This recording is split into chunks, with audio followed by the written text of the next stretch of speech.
冯小刚第一次见葛优时，跟王朔在葛优家楼下等了1个多小时。后来他在自传里写，那天葛优穿了一件咖啡色的风衣，戴一顶帽子，人看上去很瘦，所以显得风衣特别的肥大，走起路来踢里秃噜。两人让葛优辞掉已经谈好的一个配角，来他们这部戏演主角，还跟葛优保证这戏一出来就炸了。葛优厚道，还是不想得罪那边的朋友，俩人干脆来硬的。那你就不怕得罪这波朋友吗？总之就一句话，这部戏必须你来演，因为这个角色最初就是照着葛优写的。事情起源于一通电话，彼时还没执导《金婚》《甄嬛传》《芈月传》的郑晓龙，时任北京电视艺术中心副主任，他打电话给王朔，说中心正在拍国内第一部室内长篇连续剧，估计播出后能引起很大的反响。他让王朔帮他传人再写个新本子接上这部。郑晓龙话说的还是太谨慎，当时他正在拍的那部剧叫《渴望》，这部剧当年火到什么程度，连犯罪分子都忙着追剧没空犯罪，这话郑导自己说的。公安部不是请我吃饭，把全剧组请去，然后表彰，是因为渴望播出的时候全国的犯罪率下降，所以接棒渴望的必须也是精品，而且渴望是让人哭的，这部得是让人笑的。郑导下了血本，王朔把马未都、冯小刚、苏雷、何小刚这帮人传齐了后，给他们开的是标价180一晚的高级宾馆。要么说这帮人坏，后来新剧里女主角的工资他们就给写成了180一个月。重赏之下，几个人当天就把角色小传给定了，尤其是男主角得跟咱们这伙人似的，机灵，嘴得跟得上劲儿，热心，谁拿他开涮他也不在乎，一不留神还就把你装进去了。那天郑晓龙就拍板就按这个写，唯一的要求就是新剧不能是靠形体动作夸张取悦观众的滑稽剧，更绝对不能搞闹剧，分寸感必须把握住，要让观众会心的笑。好了，其实说到这儿，大家也该猜到了，这部剧就是编辑部的故事。葛优的角色是李东宝，就这帮人别的不说，臭贫还不是看家的功夫。东宝明明心里想升职，但嘴上一说就跟吃多大亏似的。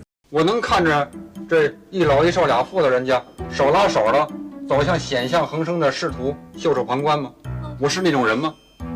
就算是非得有人往火坑里跳，他也轮不上你们。不就是替大伙操心拿主意，替大伙担责任啊，脱离群众，形单影孤的自个儿使个办公室吗？我豁出去了，大不了让人指着后脊梁说这小子是一领导没出息。就这张嘴，一不留神就见缝插针的把自己夸出花来了。咱俩就是啊，这个一休转世，蓝精灵脱生啊，抖机灵还特仁义。到今儿我都不明白，像我这么聪明的啊，打针吃药都傻不下去的人，怎么就找不着一好人家？李东宝这个角色由于太过深入人心，很长一段时间全国人民都管葛优叫东宝，甚至广告上也是。东宝干嘛呢？想葛玲。葛玲是谁？东宝的办公室暧昧对象。明枪易躲，暗箭难防。跟你搭档，我就知道准得一往情深的栽在你手里。咱原来不是说好了吗？凡是介绍咱一概不见。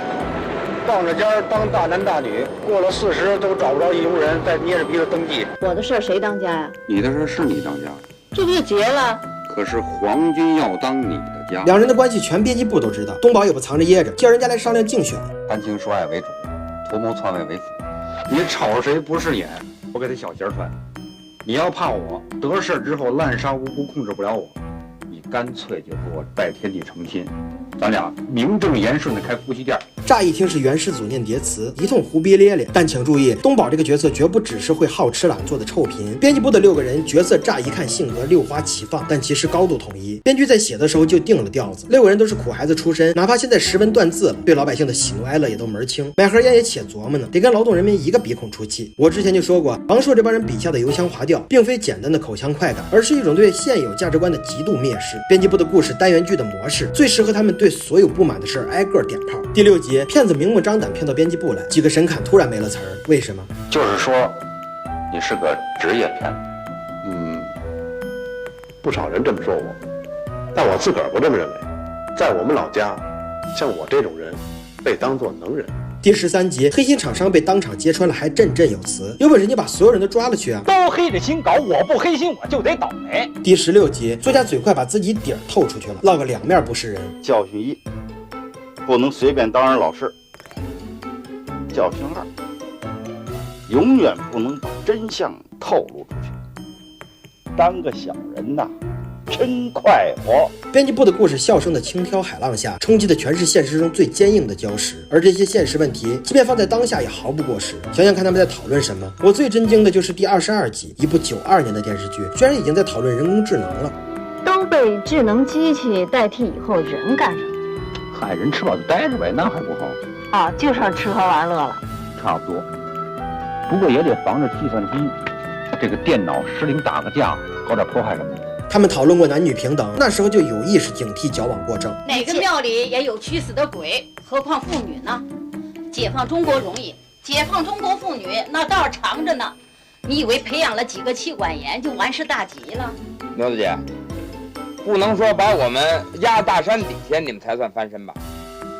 那样你们才能输他呢。那个年代就已经开始讨论心理健康，而且是最容易被忽视的老年人心理健康问题。可您知道现在有好些事坏就坏在这认真二字上了。我这一辈子几亿人里头，我就认识你妈一个女的，没逢我个圣人，我他妈够不计较的了。但与现在的电视剧热衷于用火药味浓烈的冲突去挑拨矛盾、制造焦虑、怂恿对立相比，编辑部的故事里6个编辑可爱就可爱在，他们并不热衷于对别人口嗨，他们犀利的刀锋往往是指向自己的自嘲。第14集讨论谣言，一个谣言下的编辑部惶惶不可终日。东宝和葛玲差点当晚成亲，老刘怕没机会了，一顿饭吃了3顿的量。牛大姐着急忙慌把孩子们全叫回家，指望最后的团圆。于德利好悬没直接把眼珠子摁望远镜上，直到官方辟谣后，才猛然醒悟造谣者的话有多么站不住脚。这广岛式原子弹是不是日本造的？可是这日本不是战败国吗？怎么就允许他生产原子弹了？第15集，编辑部响应号召，专门批判大吃大喝风，结果呢，有事上门谈业务，老陈开始说要不食堂吃，让于德利一句话就顶回去了。您怎么就那么不敏感呢？您的社会经验都哪儿去了？他能是光吃一顿饭吗？是，现在吃饭哪儿就是个吃饭而已啊。于是于德利拿过菜单，刷指了几下，除了这几个不要，其他全要。结果呢？结果有社请作家吃了顿更大的，作家把稿子给了有社，这时一群人才幡然醒悟，自己抢着发的稿子骂的其实就是自己。所以编辑部的故事段子里的机警，有一多半是指向自我的怀疑，是对自己因赶时髦而盲目从众的自省。而正是这种机警，才让他们坦率的无比可爱。就像东宝，我直说吧，东宝那不叫有瑕疵，那叫一身的瑕疵。他自己承认过，我不是圣人，也喜欢听好话，互相吹捧比互相诽谤要好多了。他也很清楚自己的颜值其实不咋地。没关系，上回有一苦孩子管我叫大爷，我都没含糊。阴阳怪气的俏皮话谁都会说，但真正能让你信服的，不就是东宝他们这帮连对自己的虚伪都毫不客气的人吗？